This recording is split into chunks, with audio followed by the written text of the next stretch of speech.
शादी वाला दिन जैसे ही नज़दीक आता है वैसा ही माहौल बिल्कुल शांत दिखाई देता है। पर असल में भीतर भीतर एक ऐसा तूफान उठ रहा होता है जिसकी भनक तक किसी को नहीं होती। और सबसे बड़ा झटका तो तब लगने वाला है जब अगले एपिसोड में अचानक से एक ऐसा मोड़ आएगा जो पूरे चौहान हाउस की रूह हिलाकर रख देगा। लेकिन आज की कहानी में भी वह बुनियाद रखी जा रही है जिससे आगे जाकर वह धमाका होगा। तो होता यूं है कि पूरे घर में हलचल मची हुई है, तैयारियां चल रही हैं, नंदिनी दुल्हन बनने वाली है, देव शादी के मंडप तक पहुंचने की तैयारियों में लगा हुआ है और दोनों परिवारों को लग रहा होता है कि सब कुछ सामान्य है, सब कुछ वैसे ही होगा जैसा होना चाहिए। लेकिन असली आग तो बाहर से चौहान हाउस की तरफ बढ़ रही होती है, क्योंकि उसी वक्त विधि का गुस्सा, उसकी जिद और उसकी मन में पलती हुई सनक उसे वहां तक धकेल रही होती है जहां से वापसी नाम की कोई चीज़ नहीं बचती। अचानक विधि वसु के घर पर आ धमकती है, दरवाज़ा धड़ाम से खोलती है और बिना एक पल गंवाए कहती है कि उसे अभी, बिल्कुल अभी तैयार किया जाए, क्योंकि उसे दुल्हन बनकर बैठना है। और यह बात वह इतनी दृढ़ता और पागलपन से कहती है कि कुछ पल के लिए वसु के पैरों तले ज़मीन ही खिसक जाती है। लेकिन वह फिर भी उसे समझाने की कोशिश करती है कि वह जो चाह रही है वह नामुमकिन है। लेकिन विधि किसी भी तर्क के आगे मानने को तैयार ही नहीं होती। उसका चेहरा साफ नजर आने लगता है कि वह सिर्फ और सिर्फ देव को अपना मान चुकी है और अब उसे पाने के लिए वह किसी भी हद तक जा सकती है। जैसे ही वसु उसके भारी दबाव के आगे झुककर उसे तैयार करने लगती है, तभी पीछे से नंदिनी वहां पहुंच जाती है, बिल्कुल अचानक, और उसका चेहरा गुस्से, ताने और जीत की चमक से भरा हुआ होता है। वह आते ही वसु का मजाक उड़ाने लगती है, उसे चैलेंज करती है, ताने कसती है कि उसे उसका प्यार कभी नहीं मिलेगा, क्योंकि देव अब सिर्फ और सिर्फ उसका है और 7 जन्मों तक उसका ही रहेगा।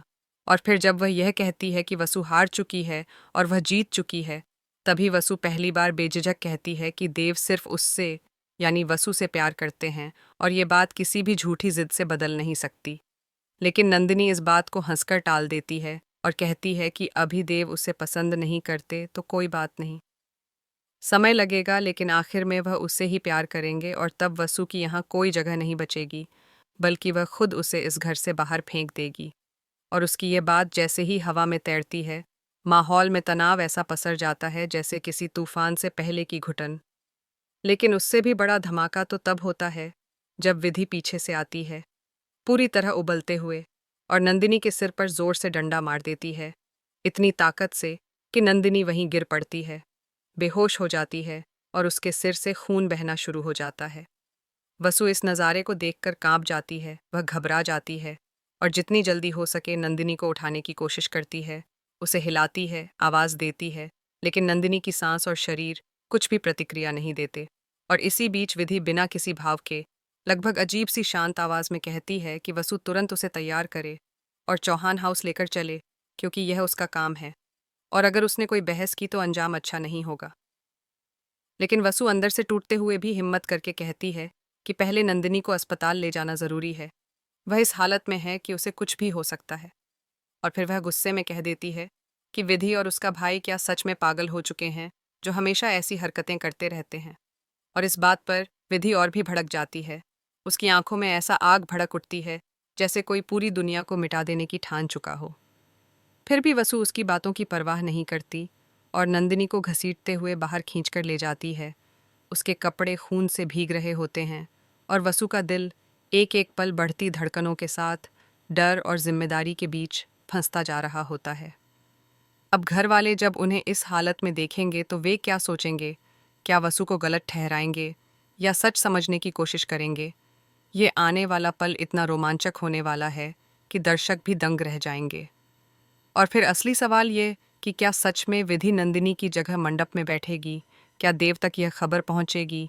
क्या शादी रुक जाएगी? और क्या वसु को अब कोई एक आखिरी मौका मिलेगा जिससे वह सच बाहर ला सके? लेकिन अगर उसके पिता सही हालत में होते तो वसु शायद ये आखिरी कदम खुद उठा सकती थी और खुद दुल्हन बनकर बैठने का मौका ले सकती थी। पर अब परिस्थितियां ऐसी हो चुकी हैं कि वसु चाहकर भी वैसा नहीं कर सकती। यही कारण है कि आगे की कहानी और भी ज़्यादा दिलचस्प होने वाली है, क्योंकि अगले एपिसोड में वही ट्विस्ट आने वाला है जो पूरे सीरियल को उलट कर रख देगा।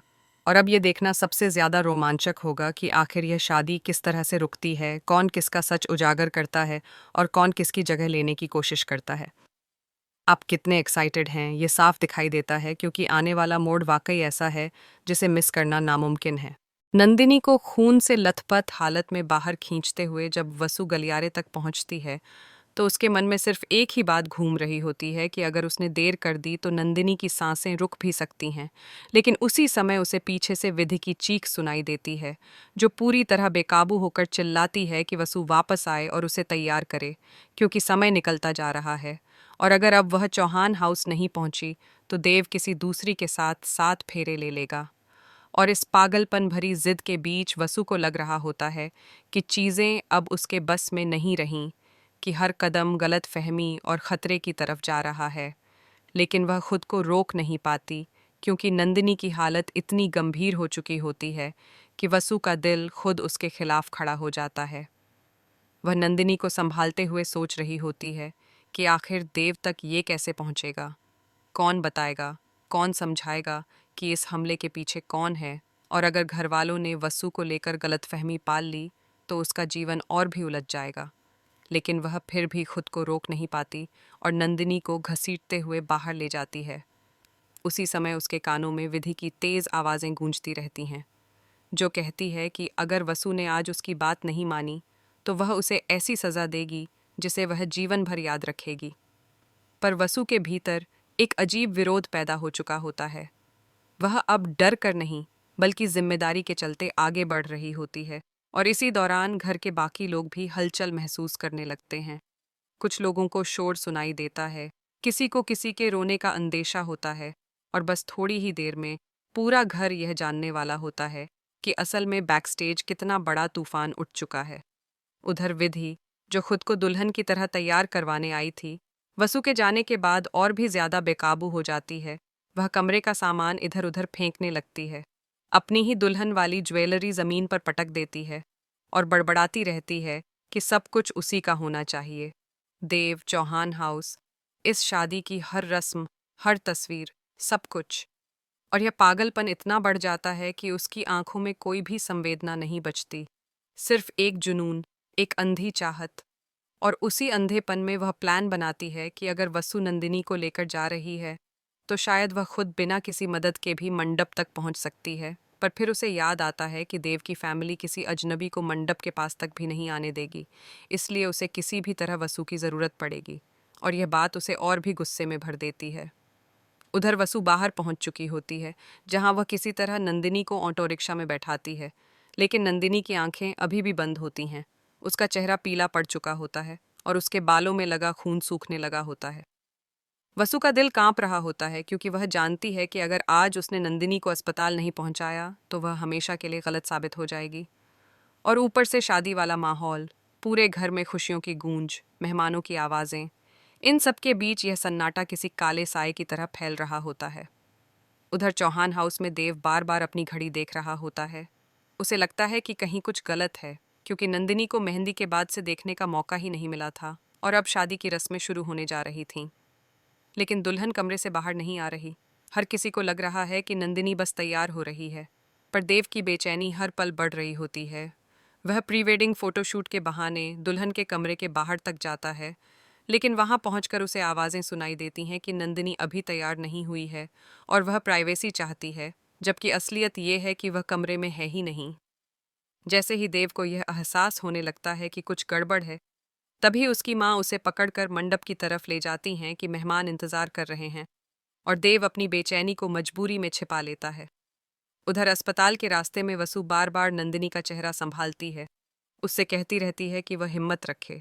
और इसी बीच उसका मन टूटता भी है, क्योंकि उसे लगता है कि देव शायद उसे गलत समझ लेगा, शायद सोचेगा कि वसु ही इस सब की वजह है। और यह डर उसे भीतर से खा रहा होता है। लेकिन फिर भी वह खुद को संभालती है, क्योंकि इंसानियत उससे कुछ और ही मांग रही होती है। उधर घर में अफरा तफरी फैलने ही वाली होती है, क्योंकि किसी नौकरानी को यह दिखता है कि कमरे में विधि मौजूद थी और कमरे का सामान बिखरा पड़ा था। दुल्हन की चीज़ें ज़मीन पर गिरी हुई थीं और दर्पण टूटा पड़ा था। जैसे ही यह खबर ऊपर की मंजिल तक पहुंचती है, घर वाले एक एक कर यह जानने लगते हैं कि अंदर कुछ ऐसा हुआ है जिसे सबने अनदेखा कर दिया, और अब वह गलतफहमी इतनी बड़ी होने वाली है कि हर रिश्ते की जड़ हिल जाएगी। इसी दौरान देव की माँ को पता चलता है कि दुल्हन कमरे में है ही नहीं, और यह सुनते ही पूरा माहौल उलट-पुलट हो जाता है। वे तुरंत देव को बुलाने का सोचती हैं, लेकिन अभी तक किसी को यह पता नहीं होता कि नंदिनी की हालत कैसी है। और यह बात जब सामने आएगी तो वह झटका किसी बवाल से कम नहीं होगा। उधर विधि खुद को शांत नहीं कर पा रही। वह वसु को फोन करने की कोशिश करती है, लेकिन वसु फोन नहीं उठाती क्योंकि पूरी तरह नंदिनी को बचाने में लगी होती है। और यह बात विधि को पागलपन की हद तक ले जाती है। वह सोचती है कि वसु ने उसे धोखा दे दिया, उसकी बात नहीं मानी, और अब वह सब कुछ अकेले संभालेगी क्योंकि देव को पाने का मौका उसके हाथ से निकलता जा रहा है। इसी डर में वह अपना दुपट्टा उठाती है और बाहर निकलने लगती है। लेकिन जैसे ही वह दरवाजे तक पहुंचती है, उसे लगता है कि अगर वह अकेले गई और पकड़ी गई तो उसकी सारी योजना धरी की धरी रह जाएगी और वह खुद मुसीबत में पड़ जाएगी, इसलिए उसे कोई और रास्ता निकालना होगा। और इसी पागलपन की हालत में वह एक ऐसा फैसला